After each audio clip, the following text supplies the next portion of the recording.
everybody, and welcome everyone to a rare Friday night stream. Experimenting with this, we might do this a little bit more often as the fall and winter season begins, as my schedule might be a little bit more conducive to such behavior. So anyways, hey, it's Kellen Nitro live at Nitromaniac TV HQ, and joining me on the other end of the digital tin cannon string is Mr. TL. How you doing? I'm doing great. This is probably our first Friday podcast together since we tried to do a watch along with SmackDown. I think so. Yeah. Because we tried this a little bit about a year or two ago, and then we just kind of shelved the idea a little bit, and now we're dusting it off for the people. Turning it sideways. And sticking it straight up there. No, never mind. Never mind. Straight up their live stream. That's where we are, baby. We are live streaming your live stream. If you want to get interactive with us, throw the comments into the comment box, either on the YouTube or the Facebooks or wherever you're watching us. Shout out to Elite Wrestling Society, who we are also live streaming to tonight as well. I know that they had a big thing, like a watch along thing or something like that with their SmackDown tonight. So I just got through watching SmackDown myself. Show, in my opinion. But we won't really touch on that. We're going to touch on kind of the big topics that have kind of been marinating over the past week or so. And I haven't had a chance to talk to this guy since all of the excitement has happened. So I'm using this opportunity to get his perspective and maybe do a point counterpoint on all of the wackiness that has occurred over Labor Day weekend and this past week or so. Clear? Cool? Everybody cool? Yeah. Right. Yeah. Yeah. While we got you in person here, this was a few weeks ago, but myself and Morehouse, we did the tribute show for Terry Funk and Bray Wyatt, and kind of discussed a little bit of All In as well. But the majority of the show was just our favorite Terry Funk and Bray Wyatt memories and everything like that. So I'll start with Terry Funk. With your opinion, anything stick out of his that you remember that is going to be like a lifelong wrestling memory for you? Or I think I wrote into the show where yes, you and Morehouse did that one. Mm-hmm. And the story that I gave on that one was the first time watching wrestling with someone who had never seen it before. Mm-hmm. And we were watching the pay-per-view One Night Stand number 2. Yes. 06, and Terry Funk is in that match. Mm-hmm. It's him and Tommy against Edge and somebody. Mick Foley. Well, is it Edge and Mick Foley? It's Edge and Mick Foley, yeah, because they were doing the weird buddy I respect you gimmick after the WrestleMania match, because right, Edge they had next to the limit and that stuff. So, and they had a hell of a match in that ECW pay-per-view, and I'll never forget my friend. He finally bought into wrestling. He finally understood it when Terry Funk was selling my eye, and to this day we'll text each other or talk to each other and say my eye. Yeah. Well, that's also the infamous build to that match. We had Terry Funk cutting the promo on Monday Night Raw to Mick Foley saying, "You sold out, you cheap whore," and him just saying "you cheap whore" in his Terry Funk voice still cracks me up to this time. So that's my personal favorite memory, is just having the friend there who had never seen wrestling and just buying into it with, the man stole the show. He was 60 something years old at that time or whatever. And late 50s, personally though, yeah, definitely. And personally for me, getting to look back at a lot of Terry Funk stuff, all these promos that I hadn't seen before that are absolute masterpieces, these matches where he goes all out and gives it everything he has, and just the level of it's such a variety. Mm-hmm. You have old school wrestling, you have hardcore wrestling, you have extreme Japanese craziness wrestling, you have him as a heel, him as a babyface, him as a champion, him chasing a championship, him being crazy, him being sane. It runs the gamut of everything that it is to be a professional wrestler, to the point that I think now, arguably, he's in that conversation of greatest of all time. He's got to be. He's definitely top 10. No. I'm talking he's up there Mount Rushmore, like with Ric Flair. Oh, you put him in the top 5, not top 3. Wow. My opinion, Wow. absolutely. Okay. Study his library and you look at his work and everything he did for the wrestling business, from being like a kid in Amarillo, Texas, with his brother under their father, just Mm-hmm. a young tag team type of thing. Mm-hmm. Like bleach blonde hair and like looking like an absolute teenager. Yeah. All the way to ECW. He's just doing the most hardcore random shit, being this old man doing moonsaults. Middle-aged and crazy. Yep. Never done a moonsault in his life, and he just calls it, I'm going to the ladder, Tommy, catch me, type of thing. Like this, him and like Ric Flair, you can't help but say, arguably, those two are like greatest of all time. Yeah. And for what they mean to the wrestling business, they lost like one of the biggest legends they could ever ask for. The promo prior to Hardcore Homecoming also is kind of it's a rambling old man type promo, but it works with Terry Funk. And that was ironically a year before the match that you were talking about. So we're talking 05-06 in that time period. But yeah, it's just and our friends over at OSW Review did a full review of that show years ago, and it's kind of the definitive piece on that event. So I do urge everybody to check that out for sure. And then the unexpected loss, of course, of Wyndham Rotunda, Bray Wyatt. This was just a shocker, and myself and Morehouse basically said our piece on the podcast, and I know you echo the same sentiments and that stuff, but we lost a great creative mind with that. So yeah, and the sad thing is, like, we'll never see what his potential could have amounted to. Yeah, that's the biggest shame. Mm-hmm. And I mean, I look back and some of the things that I said about him were not too kind for the things that he did creatively within wrestling, and me wanting this Fiend character to go away and for him to tweak his. Actually, I was way more blunt and I was way more bold than that when I was saying it. But I mean, the thing was, is like you can't deny that the guy had creativity. He just, if he can only channel it in a certain way that would have made sense, that would have made money for that company, that would have entertained people on a level that made you really invested in it, instead of going, what the hell was that? Yeah. But I mean, we'll never get to see what that could have been. Yeah, no, for sure. And I mean, like, it's a lot of what ifs and a lot of ideas that were yet to germinate for sure with that loss. So again, anybody who wants to get interactive tonight or watching on the live stream while we are live, feel free to dump the comments in the comment section. Otherwise, if you're listening to us on the on-demand and or on SoundCloud or whatever, hey, welcome to the show. Make sure you give us a like and subscribe on whatever you're listening to, and we'll get you up to date on some more content. And more content is coming. Oh, yes. It's one thing. I just have to go check a stove that I may not have turned off. Okay. So I tell you what, for all the new viewers and that stuff, let's hit them with one of our greatest hits while you go do that. Okay.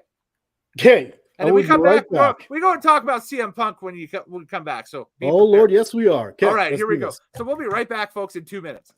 Just for fun, how would Tracy Morgan narrate the egg situation from Survivor Series tonight? So I'll start with slide number 1. Here's slide 1. Damn, that's a big egg. Okay. I wonder if there's chocolate in that. It's probably loaded with caramel. Maybe some nougat. Either way, I want to crack it open and have Easter come early. Okay, slide number 2. Okay, now they put it behind glass. Now you got egg in the cube. It's like they put the egg in the fridge. Roman Reigns is looking at the egg like he want to make an omelet. He's hoping it's just egg whites. Yeah, he's the tribal chief. He ain't got time to sew through the eggs, pick out the yolks. He just want the egg whites. He's all protein. Paleo diet. And finally, the third and final slide. Okay, which one of you stole my egg? You know how priceless that thing is? You should see the chicken.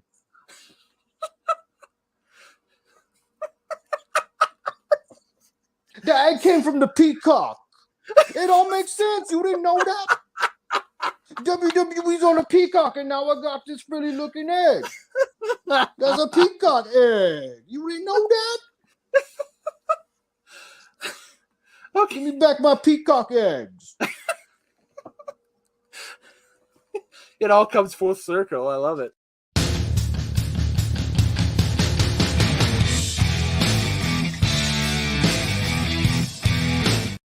All right, we're back.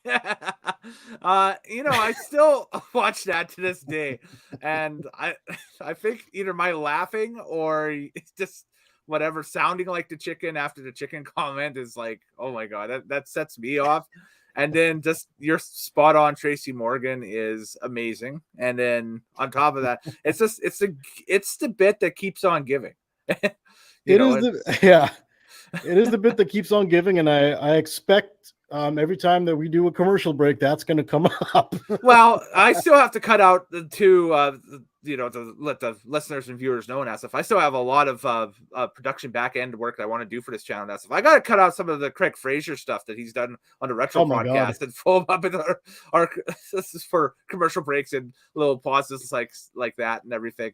During the live stream as well. There's a gold mine to be had there. So stay tuned. A ton of comments and content coming your way. Oh yeah. Yeah, in the next coming months. So, however, all right. Well, we have taken our last commercial timeout, and let's get to it.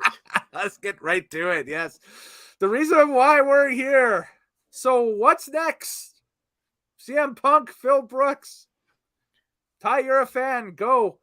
Oh no! It's not what's next. It's what happened. Should we start there? Yes, exactly. Over Labor Day weekend, I believe it was Saturday.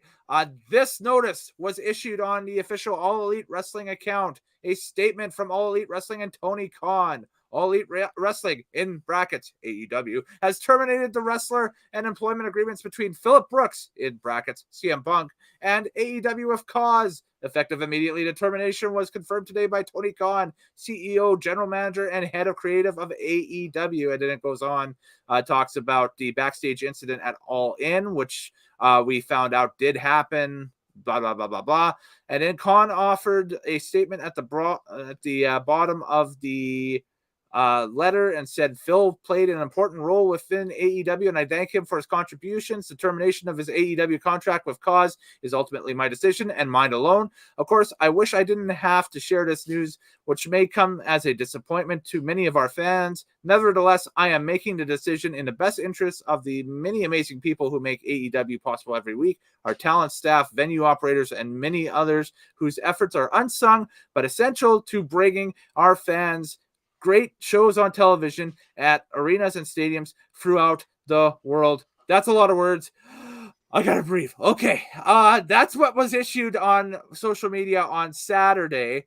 I gotta get your opinion on, first of all, this letter, and then I'll fill, like Paul Harvey once said, the rest of the story, as it changed quite a bit over the past week here. So all I can say is I'm glad I got this with me, because what a crock of shit all of this was.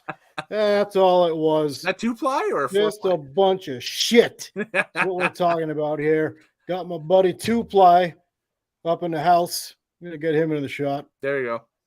All right. So is that Scotty's? This is Charmin Ultra. Now, okay. They don't sponsor the show, so whatever. They do not. No, they do not. But what a bunch of shit this all is. I mean, I don't know where to start. How do you want to break this down? Well, I can read, or I can basically create the rest of the timeline of what happened over this week, and this is still, folks, what we call a ever evolving situation in the news game. So I can tell you exactly what we know has happened. Shortly after that statement, it was time for AEW Collision, their Saturday night show, and of course the show that CM Punk was heavily being featured on leading up into both All In and All Out. Tony Khan decides to open the show twice. He does a live opening for the crowd. Oh, by the way, all of this live stuff this past weekend for All Elite Wrestling was in Chicago, which is Punk's hometown. Chicago, Illinois. So Collision was there. The All Out pay-per-view was there. There was a fan fest going on. The whole freaking deal. We can talk later at a later time why and the ethics of scheduling one pay-per-view after another the week after. But that's for a different time and a different place. So Tony Khan addresses the live audience and is basically booed out of the building. Maybe rightfully so. I'm not sure. And then addresses the television audience. And the address to the television audience is the one that a lot of people are kind of playing up and or poking fun of over the past week or so. And I've poked fun at it and of it a few times as well, because I believe one of the lines that he had mentioned to the audience is that during the incident between Jack Perry and CM Punk backstage at All In, that Tony Khan, quote unquote, feared for his life. He said it was the first time he feared for his life at a pro wrestling show. Ty, you've been to some, or TL, I should say, you've been to some pro wrestling shows in the past. I've been to some pro wrestling shows in the past. Mm-hmm. Have you ever feared for your life at a pro wrestling show? No, not once, never. I've been to shows where I've thought that there might be better uses of my life. Sure. Because the quality sucked. Mm-hmm. But fearing for my life at a pro wrestling show? Nah. No. Nah. No. Not once. No.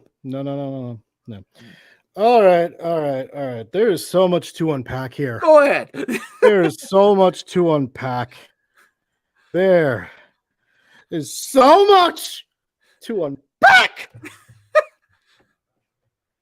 I don't know where to I know where to begin. Okay. Let's rewind the clock, shall we? Let's go to a year ago. Sure. It was CM Punk versus, I believe, John Moxley. That was the main event of last year's All Out, yeah. Of last year's All Out. We are back to All Out season again. Now let's flip it back to 2022. We have CM Punk versus John Moxley. CM Punk coming back from a injury in his foot. John Moxley being a plumber like he always is, looking like a piece of trash and sticking things in his head and bleeding all over the place, even though it's just a promo. But still, we go to this pay-per-view. CM Punk wins his title back. They have a press conference at the end of the pay-per-view, and when CM Punk goes off on the EVPs, that being the Young Bucks, Kenny Omega, and by association, Hangman Adam Page, who went into business. Sorry? The Elite, yes. Yes, the Elite. Well, Hangman's not an EVP, though. No, but by association, That's what I just said. Whatever. That's what I just said. Don't interrupt me. Write this down. Now, Hangman Adam Page went into business for himself on behalf of Colt Cabana, of all people, telling Punk what's what, according to him. Punk didn't like that too much and had some choice words for Mr. Hangman, and in the following weeks did promos on Hangman Adam Page, which were of his own volition, which were shoots, with CM Punk saying, that's not cowboy shit, that's coward shit. Now, things are getting worse between the Elite and CM Punk. And they get a lot worse after this pay-per-view. Because rumors were spread, and Dave Meltzer and Eddie Alvarez may be a part of this. It's alleged, we don't know. But it sounds like there was a rumor going around that Colt Cabana was let go from the company, or at least left off of TV or any association with AEW, because CM Punk asked for this. CM Punk did not ask for this. It never happened. However, he was being treated as such by members of the Elite. And this further broke down until at the end of that press conference, when CM Punk chose to completely chew them all out. Yes, I will say unprofessionally. He was then visited by members of the Elite, and a little skirmish happened in the back where basically the Elite got their ass kicked. Okay. And then CM Punk was stripped of his title. He went in a little hiatus. So did Kenny Omega and the Bucks, but then they came back to a hero's welcome while CM Punk remained on the shelf to fix his injuries that was going on. They put the belt on Moxley during that time period and that stuff, and then Moxley's interim champion and blah blah blah blah blah. So now CM Punk is ready to return. However, you have to play nice with the Buckaroos if you're going to work for AEW. That wasn't going to be the case. And instead of Tony Khan settling anything back then, he decided, let's have a different show and let's do a soft split of the roster. So CM Punk's team can have a show on Saturdays called Collision, and the Elite can have their show on Wednesdays called Dynamite. And we'll figure out what to do with Rampage because now it's a tertiary show that nobody gives a shit about. It's Velocity.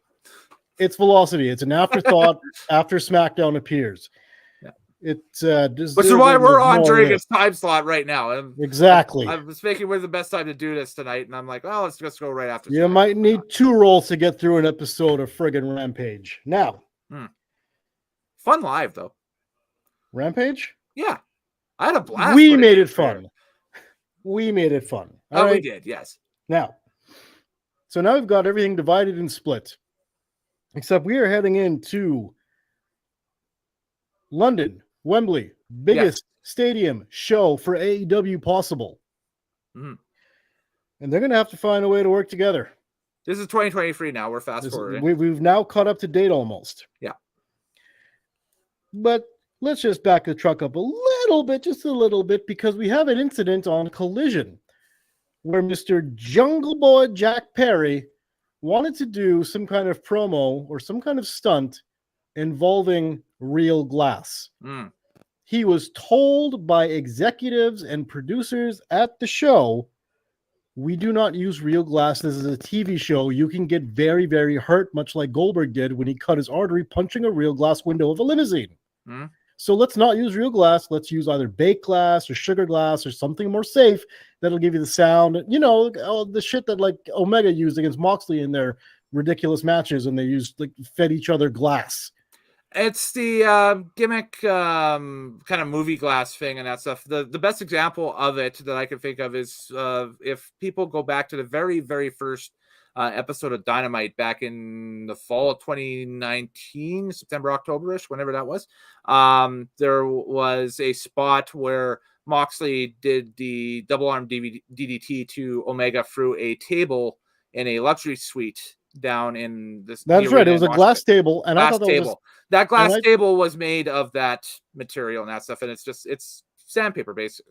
You touch it, or not sandpaper, but it's real fine, almost type stuff. It's sugar.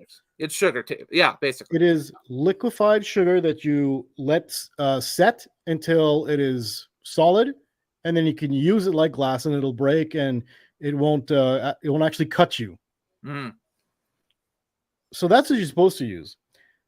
They asked CM Punk, can you tell Jack Perry here that we're not using real glass for your little stunt? Can you please talk to him? And CM Punk did, because he has chosen himself to be the locker room leader of Collision. Right. Whether voted or not, he just assumed that role. Now, he talks to Jack Perry, and Jack Perry does not like it very much. He doesn't want to be told from a veteran wrestler who was main evented many, many, many WWE pay-per-views, sold out arenas and stadiums, toured the world, making millions of dollars. He doesn't want to listen to him about using safe sugar glass instead of actual glass where you could hurt yourself. So they get into it. They get a little argument. They go the separate ways. Now we're at All In London in Wembley on the pre-show before the pay-per-view. This is free on YouTube, which is what I looked up apparently. It was for free. And Jack Perry takes Hook, and they do a little slam spot into the windshield of a car. Yeah. And then Jack Perry looks right into the camera and says, look at that. Real glass, cry me a river. Audibly, you could hear it loud and clear. You didn't have to read lips. Nope. He took a shot at CM Punk right before the start of the pay-per-view, and the opening match being CM Punk versus Samoa Joe. Mm-hmm. So you done pissed off CM Punk early for no reason. Mm. And by the way, both men got up from that car, both with their backs bleeding and actual shards of glass sticking out. Yeah. In a useless spot that did nothing.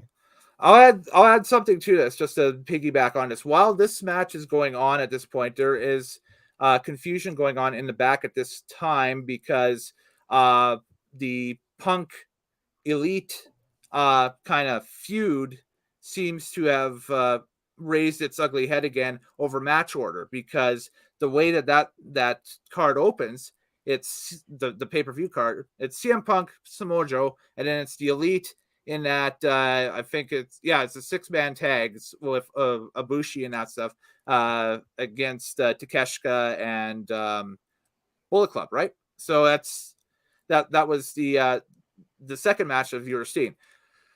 They're playing around with the order right up until the last minute, which, AEW is guilty of this too. WWE was notoriously guilty of doing this years ago.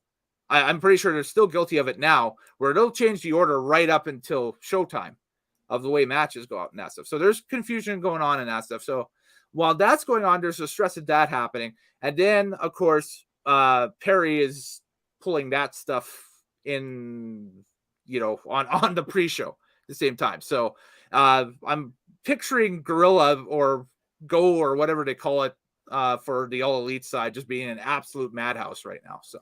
Oh, and let's add a little fuel to this fire here. Mm-hmm. CM Punk did not exactly have a smooth transition into getting into England. Mm-hmm. Where you see, he was under the impression that there was to be a meeting between himself and the Elite in America before going over to England so they could sit down and talk things out. The Elite claim that was never on the table. However, other sources say that they just straight up declined to have a meeting and talk to CM Punk, and they haven't talked to CM Punk since the skirmish a year back at All Out in, was that Chicago? Yes. Right. Okay. Yep. So they had refused to talk to him after that, and they still haven't talked to him to this day about anything. And they refused to talk to CM Punk, but CM Punk was willing to talk to them and say, let's sort this out for the betterment of this company. Mm-hmm. So there's no meeting, and now he's going to England. Who takes care of the travel and stuff within AEW? Oh, how about that? One of the friends of the Elite. He works their show behind the scenes or whatever that is, behind the Elite or being the Elite, whatever the hell that stupid show is on YouTube. He runs the travel. So when CM Punk lands at Heathrow Airport in London, England, there's nobody there to greet him. There's nobody there to pick him up. There is no Uber services available because it's a very busy day at the airport because it is London Heathrow Airport, one of the busiest airports in the entire world on the weekend of the biggest wrestling show outside of WWE history. And what's overlooked over here, because we're North American, is that was also a long weekend in the UK. Right. So traffic, it's just like traffic in North America here, folks. It doubles or triples. So, yeah. And it's what they call the bank holiday. It's like the weekend before Labor Day over here. Yeah. So huge holiday, lots of travel, no getting in and out. CM Punk then has to use the tube to get around. He gets lost for a little bit, but apparently people that recognized him, some fans, helped him out to get to his hotel to get to the venue. Because also when he tried to call to get help to get his travel organized, invalid number that bounced back. So he's already pissed off, and rightfully so, that he's getting nowhere with this company in terms of getting things on track. Yeah. And now he gets to the event and he sees this little punk ass nobody, 150 pounds soaking wet, call him out basically on international broadcast for no damn good reason other than Jack Perry wanted to be a moron and use real glass and get his ass cut open. Right. So they get to the back and they have a little bit of a dust up back there, A little duster. right in front of Tony Khan, and there's some monitors falling everywhere, and they're trying to break things up. And apparently Samoa Joe had to hold back CM Punk and convince him to go through with the match and finish up, and let's get this thing back on track, please. Right. While CM Punk is screaming, I hate it here. I quit. Fuck you guys. I could beat little, what's his face, Jungle Boy's ass anytime I wanted to. Yeah.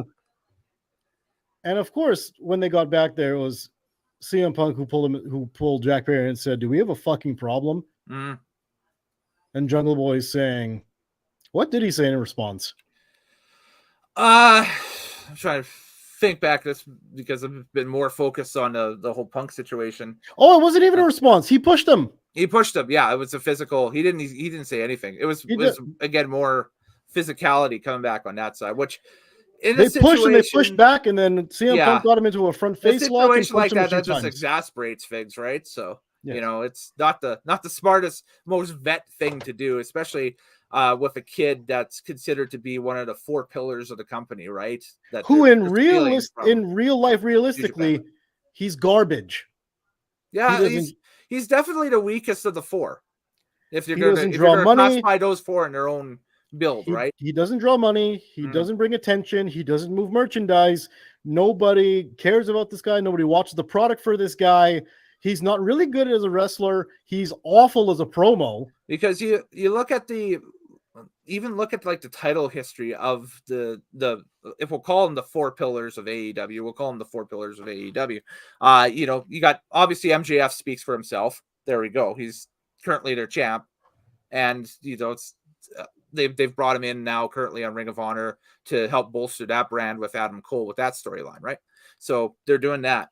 Darby Allin, former TNT champ, and involved in a lot of stuff. Guevara, sounds like they're priming him for a potential tag title thing with Jericho or something coming up. And again, another former TNT champ. I think like a couple time TNT champ off the top of my head, but he's held that belt. Jungle Boy, Jack Perry.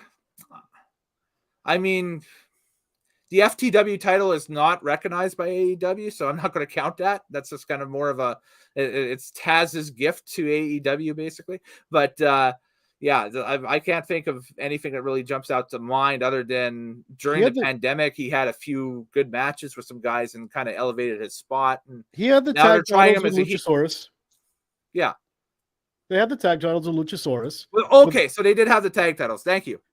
I knew I was forgetting something. I wasn't sure what. So I don't remember if he had the TNT title. Maybe he did. Did he? I don't think so. That's why I was racking my mind just off the top of my head. I mean, I could Wikipedia the dude. How about this? Even if he did, it's forgetful to the point that you, as a historian for AEW so far, can't even remember him holding that belt. Yeah. So, I mean... And thank you for the compliment. I appreciate that. You're welcome. Yes. Now, he hasn't... So, he ain't shit. He ain't shit. He is young. He is green. He has a bad attitude. And also, we're learning that in a little build-up towards building up this pay-per-view and getting interest in for England, and they were sending him on little meet and greets with AEW talent, it was like unanimous that the fans, and this is when he was a good guy, by the way.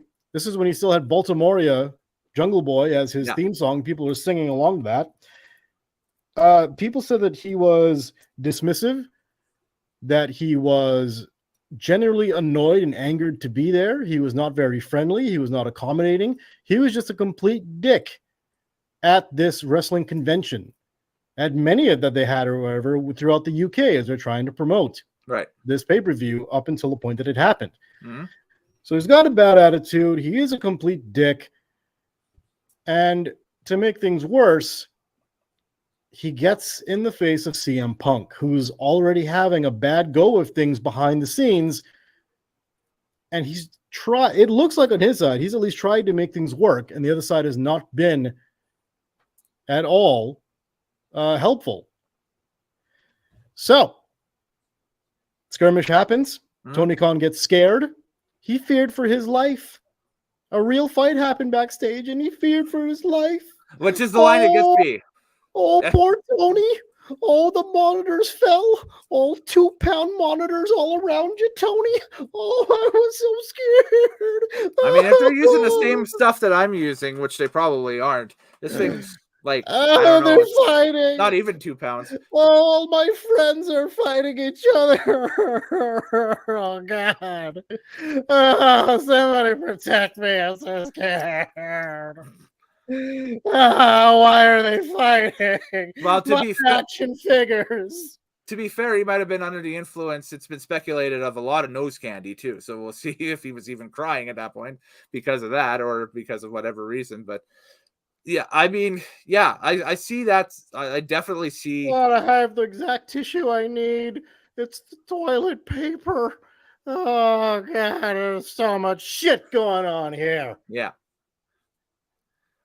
So they fire CM Punk because of this incident. Mm.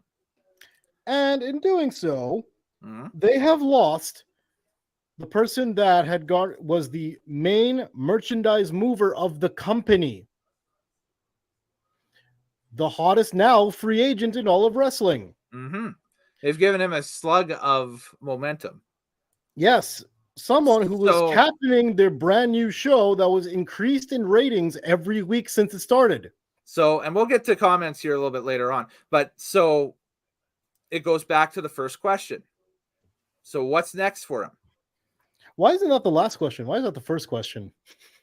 I mean, I just okay, but to answer your question, find something to throw on a thumbnail for. But to answer that question, he could do whatever he wants. Maybe he can retire and say, you know what, I've had enough of wrestling. This is done. It's over. Which is the route I think he's going to take. Yeah, that's my opinion. I think he's finally going to hang it up and that's it, and do the stuff in Hollywood. Which is a damn shame because him and Samoa Joe had basically one of the best matches, if not the best match in all of that pay-per-view in London. It was the opener. Yeah. And it was the best wrestling match on the entire card. Something that was deserved of that kind of audience. Mm-hmm.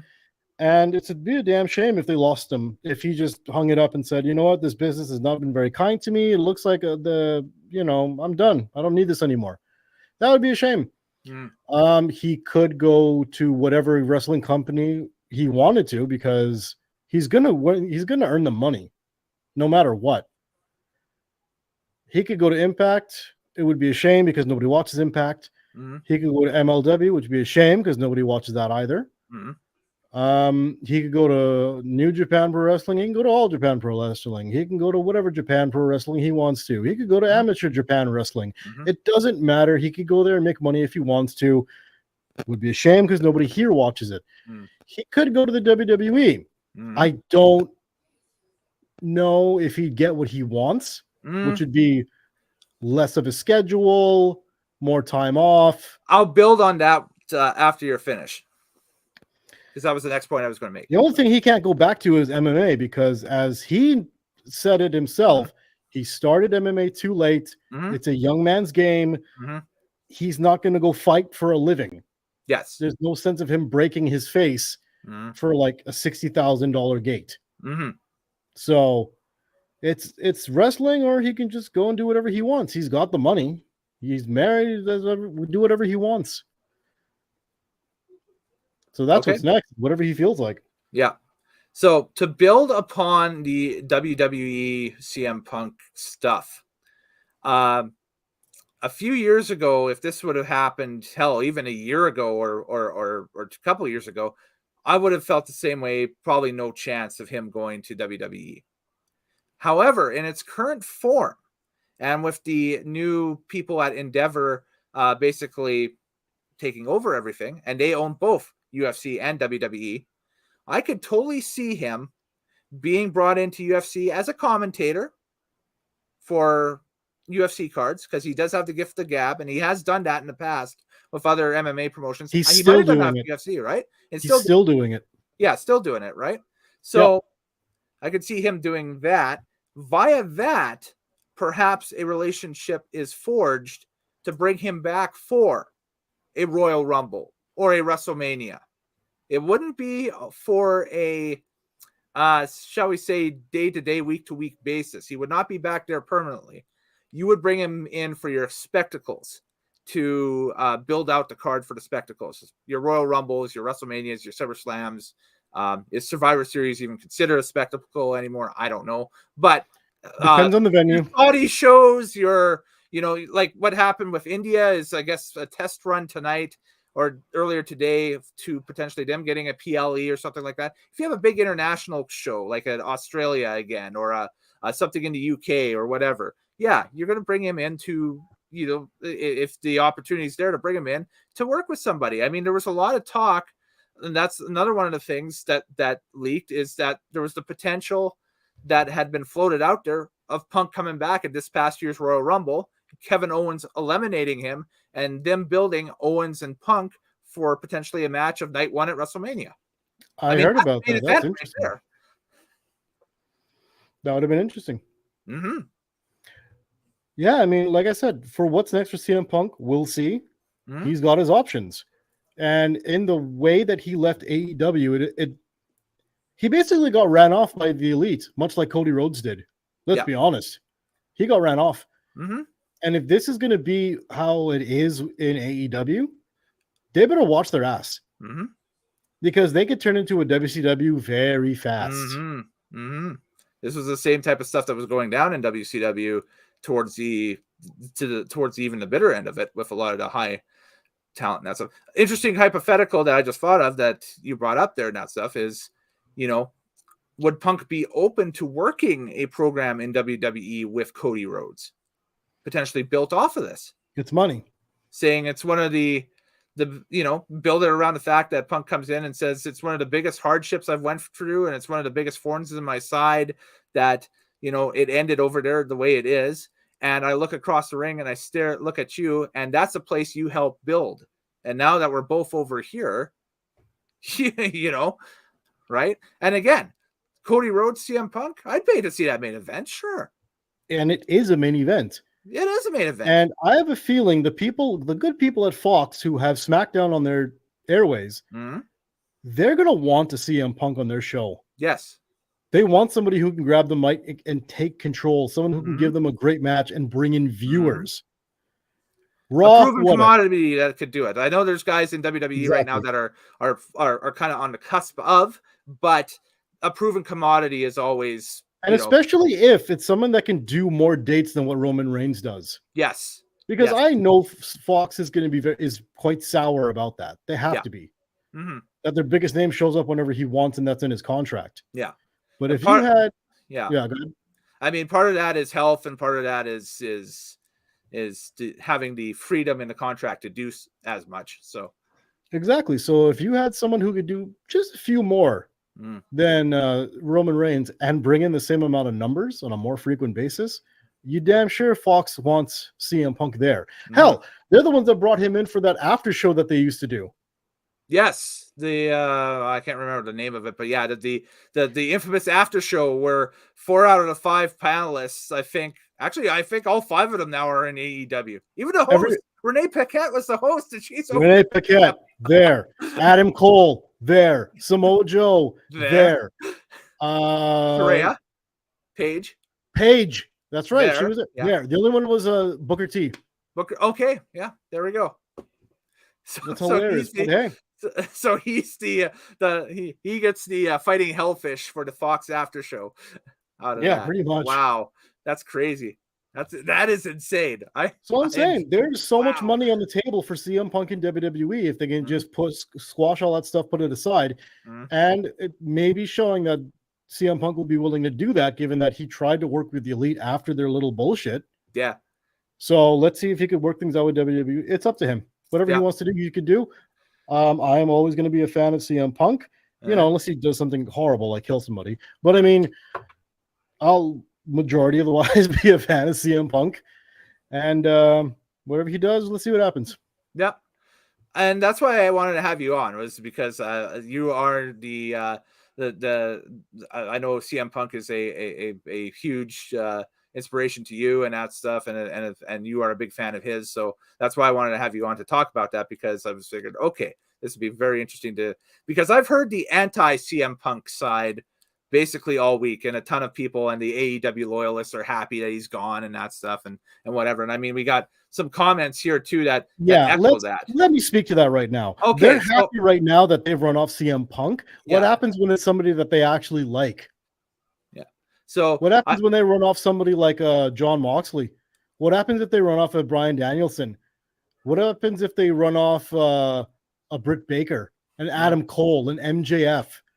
What happens if the Elite think that they're way too good to work with any of these people, or that they have a problem with them outdrawing them or moving more merchandise than them? Yeah. What's going to happen now? These AEW fans that are so fickle and they're so tied to the Elite, look around you. I mean, the Elite suck. I'm talking about the Young Bucks mostly. Right. They fucking suck. Their value is nothing right now in the company for wrestling fans, as a draw, as a merchandise mover, as pay-per-view buys. And like, what, they're worthless. They're not even the best tag team in there.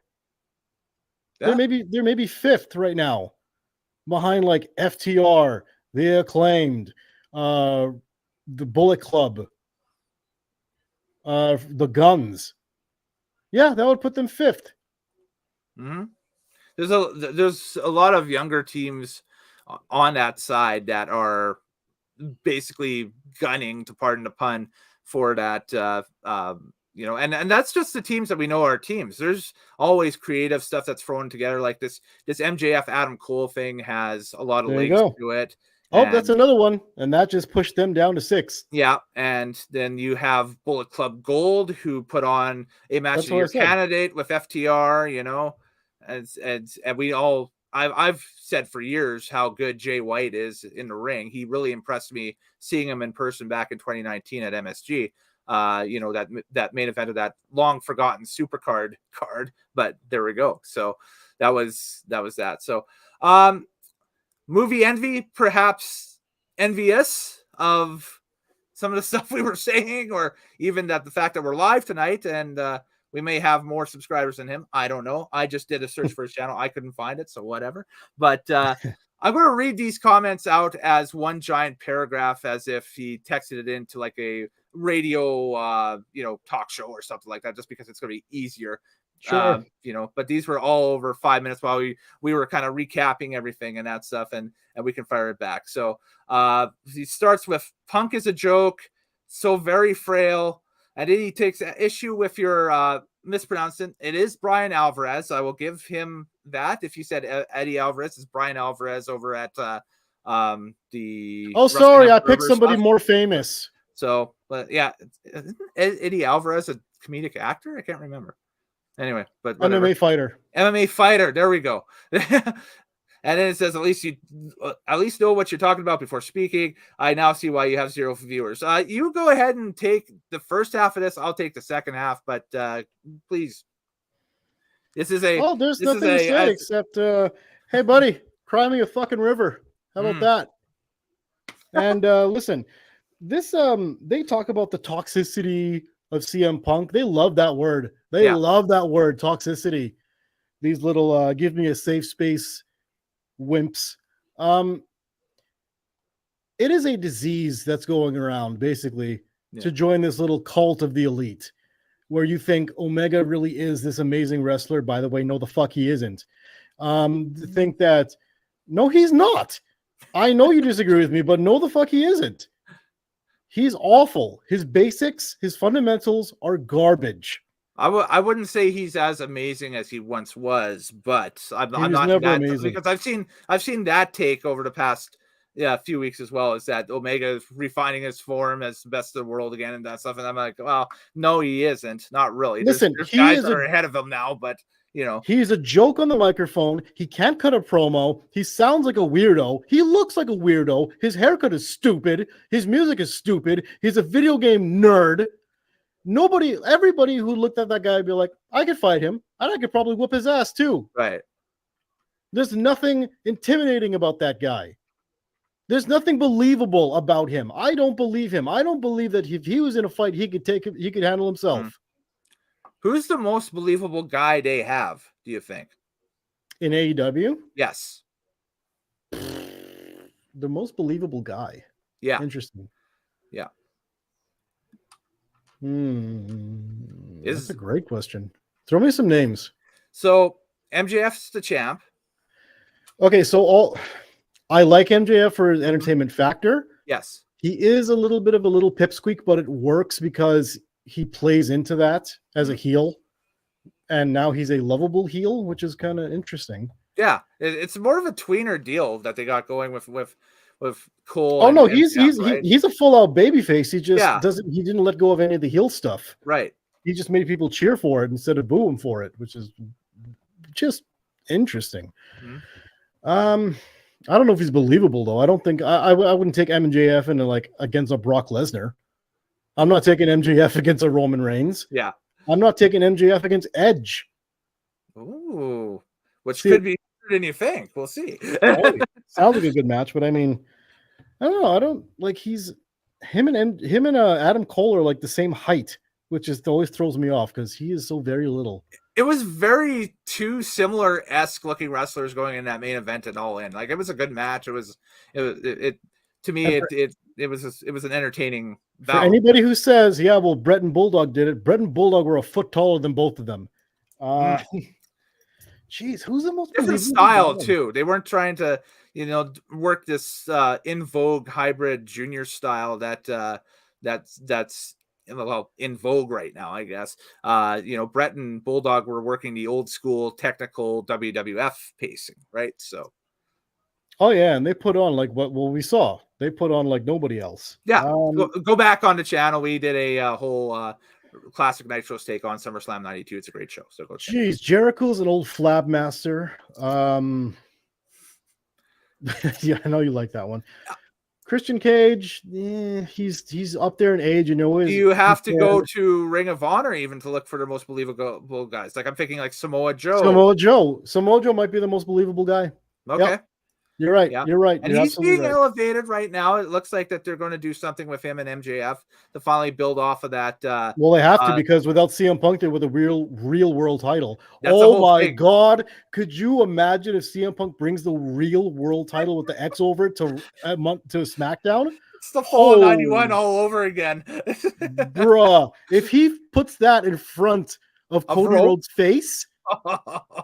Well, he can do both. He can put it in front of Cody Rhodes' face and be like, hey, remember this that you never won back in the other company? Yeah. Or he goes to Roman Reigns. It's like, well, you're the everything champion, but you're not the real world champion. Good stuff, man. There's money on the table. It could be discussed right now, and they could be putting the cooler on that for Mania season because, as we know, this is kind of getting into the dead-ish party or where it's like the build to Survivor Series and then nothing. So, by the way, did you want to say anything to that little nobody? Yeah, the little nobody. I don't like acknowledging this type of stuff and whatever because it's just whatever. It's out there. The fourth comment, do you at least know what you're talking about before speaking? Well, that's the whole point of getting together and talking like this. Is it's an open forum. If a name is mispronounced or misspelled or something here, we know who we're referring to. And that stuff. So just hey everybody, I got the name wrong of a guy who does a show like us who talks about wrestling. Woo! And I now see why you have 0 viewers. Well, I got 2 or 3 responses to that. Number one is come back in about 24 or 48 hours because the majority of our viewers do catch us on the video on demand on SoundCloud as well, and for the various playback streams and that stuff. By the way, what's up, everybody listening to the replay or watching the replay for sure. And that's part of the awesomeness of the YouTube platform is you can record live, and this is way easier for me to record live rather than to record to tape and then try to splice things, as we roll along. And I have a life. I have work I got to do. You have a life. You have work you got to do. You got people you got to see. I got people I got to see. So, and we're sitting at 170 subscribers over here. I also got a completely full to the brim auto racing YouTube channel where I got to handle 4,500 subscribers on a weekly basis. And no. You don't have to quantify or qualify yourself to this little nobody. I know, but I'm just putting it out there on tape. You put in the hard work, and the people who know, they know. Mm-hmm. This is Mr. Nitro. I'm just putting it out there because his comments reflect a lot of, I guess, past chatter that I've seen on social media about my content and my work and what. Hey, but hey, look, at the end of the day, I know he's talking on our show. We're not talking on his. Yeah. So that's the big difference. And again, you can find my channel in the Google search. I just looked his up. I couldn't find it. So, and hey, he can get at me on Twitter if you want to, because I want the smoke. By the way, I know that you ain't got the fire, baby. You ain't got nothing. You follow him right there at TM Loughton. Oh yeah. You can follow me at Kellen Nitro across everything. Yeah, bring your baby. You know what would be really funny? What would be really funny is, hey, send all your complaints to this guy. Oh. El Heel. Send all your any channel complaints or whatever. Tag him in it as well. El Heel de Brock Lesnar. By the way, okay, so quick aside here. This is completely out of the personal chat and that stuff. That photo he posted of him in the full night gear from his LARP the past week. That's a freaking that's nightmare fuel. Do you have it? Can you put it up for people to see this? I can retrieve it. I'm gonna work on that. So while you're doing it, work on that, and you can ask me a question about something. I can go off. You know the routine. Yeah, exactly. Okay. I'll just generally just say, hey, the next thing I wanted to talk about was Payback, the WWE pay-per-view and that stuff. Did you get a chance to check it out? Or you did? Yes, okay. I did. Yes. I actually got a chance to watch both, All Out for AEW and Payback for WWE. Mm-hmm. I went back and watched both. So which one did you want to start with? We'll start with Payback, just because we transitioned into WWE here, and SmackDown just went off the air about an hour ago now. So we'll talk about Payback here and that stuff. And you know what? I thought it was a fairly entertaining little card because there was a lot of surprises on that card that I didn't come in with a lot of, I guess, expectations with it. But yeah. I was surprised and on how entertained I was by it, especially that opening contest, because that was one of the things that really had me roped in was Trish Stratus in a steel cage. What? I know. And they tore the house down. Yeah. They absolutely tore the house down. It was crazy. Trish Stratus and Becky Lynch. Mm-hmm. Great. Incredible. I can't believe that Trish Stratus can still do this at her age. And Becky Lynch took care of her very well, and they put on a hell of a match. Mm-hmm. What an opener! No, I loved it. It was just a high-paced opener. A lot of good things to say about that. It was just, man. She's inspiring. She is such an inspiration. She's inspiring. Yeah, there we go. There's the word. Not inspiring. She's inspiring, I should say. At her age, at 47, to be doing the stuff that she's doing, it's like crazy. I want to sit down with her. I want Austin to sit down with her. I want all of the after the bell and that stuff. I want to hear. Okay, what's the germ in your mind to come back at this age and put out banger matches like you have? And also to keep with it. She got her face broken a little bit a couple of weeks ago. She put a mask on, continued going. I'm like, are you crazy? Because at that age, you had nothing to prove. Her legacy's set at this point. Oh, yeah, and she's already a Hall of Famer. Like, she's already a Hall of Famer. She had no need to come back to do this at all. None. Absolutely none. And she puts that out there. It's like, dude, like this is like Gretzky coming back for, one more season and just casually putting up 50 goals. It's like, exactly. In today's game. And we'll never really have a real sports version of that because that's insane. The fact that this is like a complete revolution of the women's division and all these new talent and getting more focus and her getting to come back and show them, no, I really was that good. Yeah. That's a great story. Yeah, exactly. It's how good are you? It's how good were you? Because back in your time, you had maybe a couple of good women's wrestlers and you got maybe one match a month to get put on TV or a pay-per-view. How do you do it when it's like now the women get almost like 1/3 of the show with matches, with promos and main events and pay-per-views? It's like, let's see you do it now. And she does. Yeah. And she's older. Right. And it's insane. It's incredible. Now in the next match, you got LA Knight and The Miz with John Cena being the special guest referee. Yeah, that was classic WWE kind of. It was celebrity involvement, if you will, or whatever, you know. It's what the WWE thinks that the fans need to be happily entertained with a nice, funny little ha-ha match. Yes. Had they had a real match, that would have been just fine. Yeah. They didn't need all the extra nonsense. Yeah, it was a little bit the preamble was a little bit long in the tooth, I found. It was very SmackDown-y. Mm-hmm. And after that, you had Rey Mysterio beating Austin Theory for the championship, which is crazy. Mm-hmm. You give the Hall of Famer a belt again. Yeah. They had to take it off Austin Theory for some reason. Mm. What? You don't feel they had to? Yeah, no, I feel like they had to, yeah. And the thing is that they took the belt off of the Fury a couple of weeks ago in Calgary because they needed a marquee match to pull a rating that night, and they felt that they could, and they did. And you want to, by the way, that live house in Calgary, there was not that many people there for Collision as there was for SmackDown in Calgary. There was a lot more people there for SmackDown in Calgary than there were in Collision. I have a very close work colleague that went to the show in Calgary to SmackDown, and the lucky bugger got a chance to go up into a luxury suite and watch it from a luxury suite. Nice. His wife got him tickets in the luxury suite to go check it out. Yeah. So he scored like primo seats. He figured there was about 13 or 14,000 there legit. Nice. And I figured that's probably correct because when you and I went to Raw last fall in Edmonton, how many do you think were there? Probably about 12, 13 foul?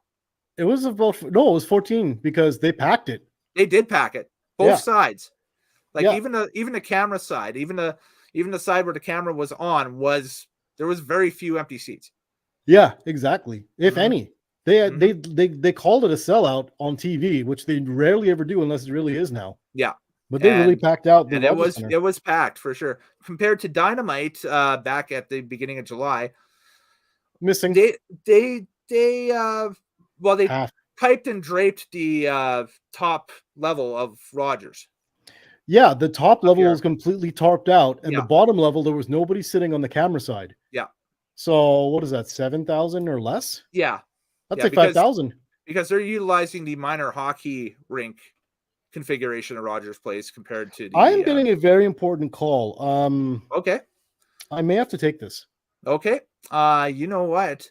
Then I will wrap this up. I will let you go then for the evening. But thank you very much for your time, Mr. TL. And yeah, all right. Well, we had a lot more scheduled here, folks, but we got to pull away for whatever reason. So I will catch you guys next time here on the channel. Don't worry, not going anywhere for the time being and that stuff. We got a lot more happening. We've got another classic Nitros take coming your way in the near future, probably the next week or so. Oh, I'm getting a memo here. Yeah. Yes. Okay, I'm good. I'll call this person back. Okay, there we go. Here we go. I'm going into the whole. What we're going to try and wrap this thing up in the next 10 minutes is what we're going to do. Okay. So awesome. Let me get back to this here. For Payback, Rey Mysterio beats Austin Theory, less than a 10-minute match. Yes. Not too bad. 20 minutes, the Judgment Day against Kevin Owens and Sami Zayn. Very, very shocked at the finish in that one. By the way, the shout out to Sidney Crosby and Mario Lemieux when they go for the boards and come back with their jerseys and wearing hockey pads. That was pretty cool. Rhea Ripley did not have the match that she was supposed to with Raquel Rodriguez. No. It didn't quite go their way. It went That's why really they're running long. It back. That's why they're running it back in a couple of weeks on Raw. So. And then the end, a lot of people shit on this one for Rollins against Nakamura. I liked this match.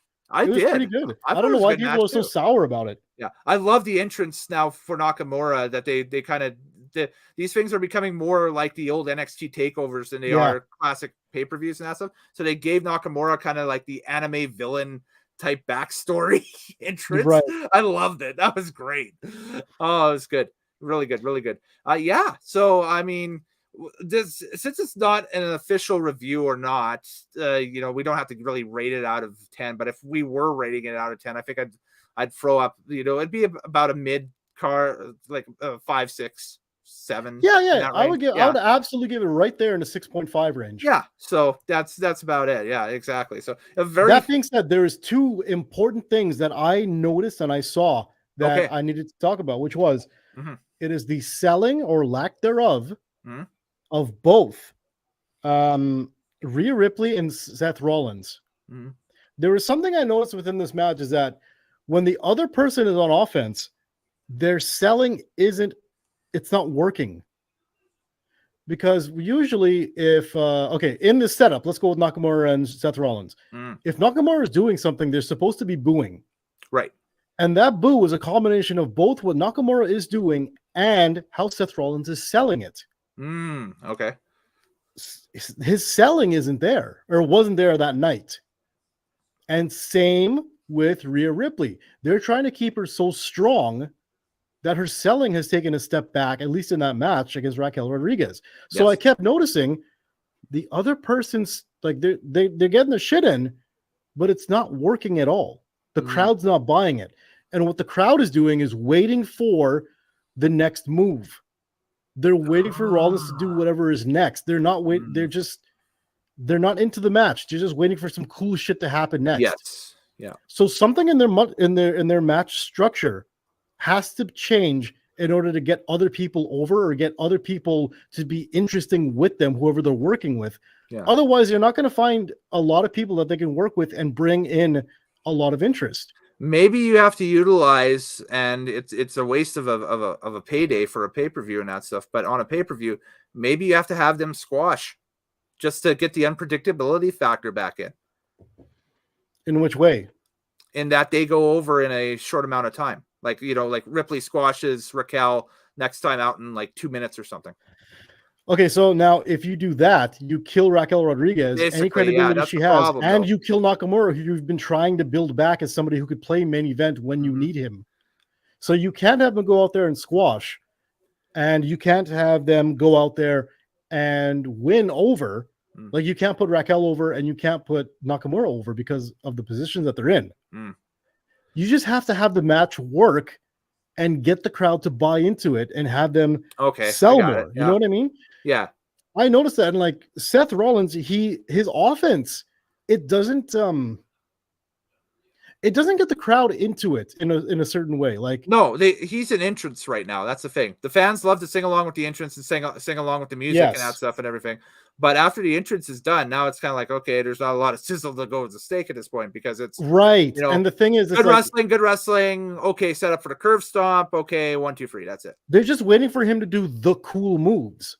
They're not really into the wrestling portion of it. And they want to see what he's wearing, basically, too. What sort of ridiculous. Yes, all the little sideshow nonsense. Yes. But also it's like he's not he works like a psycho. Like, he's always worked like a psycho. No, I know, but that doesn't work well as a babyface. Like, no. I'm thinking back to like either to a Stone Cold or like to a Bret Hart. When they're on offense, it has a purpose and they are determined, and it is there's that, like in Japanese, that fighting spirit that's within them. Yes. To go and fight. Seth Rollins comes across as like someone who's on some kind of drugs, who's just like some kind of meth head or on bath salts or something, and he's just like, I'm like, stop doing that. And he literally does do that with the tongue and everything. I'm like, stop it. You look like an idiot, and nobody's gonna get behind you when you're doing your stupid antics. Like, who's cheering for that guy? Seth Rollins in offense, he gets him into a grapple. What? It's a little old school. It reminds me of more like the Missing Link from like the 80s world class stuff. Well, I feel like the Bushwhackers, but the Bushwhackers they're not main eventing shit. Yeah, well, I mean, yeah, I've forever have said that Seth works better as a villain, but it's obviously on deaf ears or whatever. But that's my just opinion on the whole thing. But yeah, so that's that going forward. So, well, we'll continue to keep one eye on this whole Punk thing going forward and that stuff. And as I was saying, we have another Classic Nitros take coming your way. We are currently watching the source material for such, and I hope to get the A-OK on a schedule here, but when we do, watch my social media at Kellen Nitro, and I will announce the date and time for that live stream, but it'll come sooner than you think. Don't worry about it. It's upcoming, and there'll be tons of pay-per-view recap stuff coming up too. I think Fastlane's the next one in October and that stuff. And like I said, I want to do more of these Friday night hangs and kind of hang out with you guys and that stuff and take all the positive and, as we see tonight, negative feedback, whatever that means, from people on this and that stuff. But hey, at least they're taking notice if people are commenting, right? And so that's it. Yeah, so. Exactly. So it is all good. Again, if you want to send us the smoke, it's at TM Loughton. It's damn right at Kellen Nitro. And just for shits and giggles, tag Craig Fraser in there too. I just kind of want to see him being brought in blind. Like, what's happening? Yeah, I really wanted him on tonight. He, of course, his schedule is a schedule and life is life because, we have lives. That's right. That's right. So things happen, but hopefully next time when they do happen, we will have the man himself here. Mm-hmm. We can't all be basement dwelling Neanderthals. No, we can't. We all and try to pay the bills. That's the thing, so that's that. But, to help us get to that status, please subscribe. There you go. Exactly. Exactly. So to the folks that have subscribed and that stuff, I do appreciate you and that stuff. Thank you very much for checking us out. As always, he's been Mr. TL. I've been Kellen Nitro, and we'll see you next time here on Nitromaniac TV's Wrestling Unlimited. Do take care. And yes, I got to update this video. That's another thing that's coming too, is new bumper credits for these live streams. So I'm working on that as we speak. All right, later, guys.